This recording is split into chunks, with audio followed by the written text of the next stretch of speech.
አርቲስት ሰለሞን ቦጋለ 5 ቢሊዮን ብር የሚፈጅ ሆስፒታል ላስገነባ ነውና ደጋግ ኢትዮጵያውያን ወዲህ በሉ እጃችሁን ዘርጉ ሲል ነበር የዛሬ 3 ዓመት ገደማ። ይሄን ሆስፒታል ከጓደኞቼ ጋር ሆኜ ልገነባ ያነሳሳይ ነገር ህንድ በነበርኩበት ሰዓት የህንድ ዶክተሮችና የኢትዮጵያ ደላላዎች በጋራ አንዲት ኢትዮጵያዊ ታማሚ ህፃን ላይ ሲያሰቃዩት ስላየው ነው ብሎ እንዲነግሮን ነበር። በደላላ ህንድ ሀገር አንዲት እናት ልጇን ይዛ ወደ ህንድ ትሄዳለች።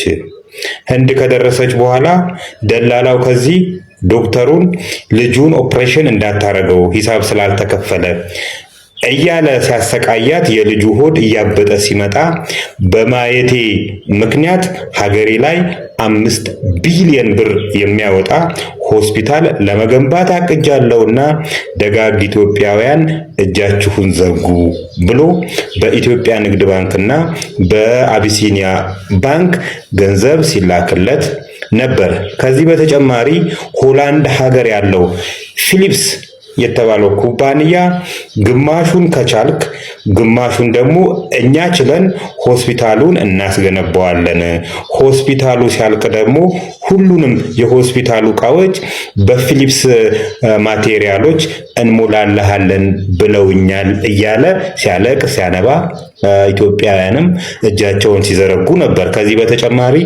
በቴሌ አጭር ስልክ ቁጥርም ብር እንዲላክ እያመቻቸው ነው ሲል ነበር ሰይፉ ፋንታሁን ላይ ቀርቦ እና ይኸው 3 ዓመት ሆነው። ቄሱም ዝም ምኑም ዝም ነው የሚባለው። የታረከው ብለን እንጠይቀሃለን አንረሳማኛ።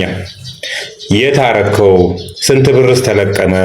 ለምንስ ተቋረጠ? ለምንስ ለቀምክና አቋረጥከው ማለት እንፈልጋለን እንደዚህ ጋር። ሌላኛው የወሎ ተርሸሪ ሆስፒታል ነው።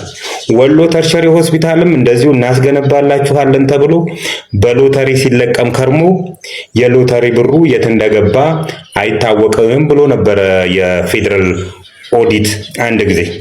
እነሱን ነገር የታደረሳችሁት በእርግጥ ከግለሰቦች ላይ ተነጥቆ ወደ ወሎ ሆስፒታል እንደተሰጠ ሰምተናል። እና የት ደረሰ የወሎ ሆስፒታል? ያ ሁሉ የተወራለት ያ ሁሉ ገንዘብ የተለቀመለት ከሰራተኞች ከሎተሪ ከተለያዩ ገቢዎች ብር ሲለቀም ነበርና እሱንም አልረሳነውም።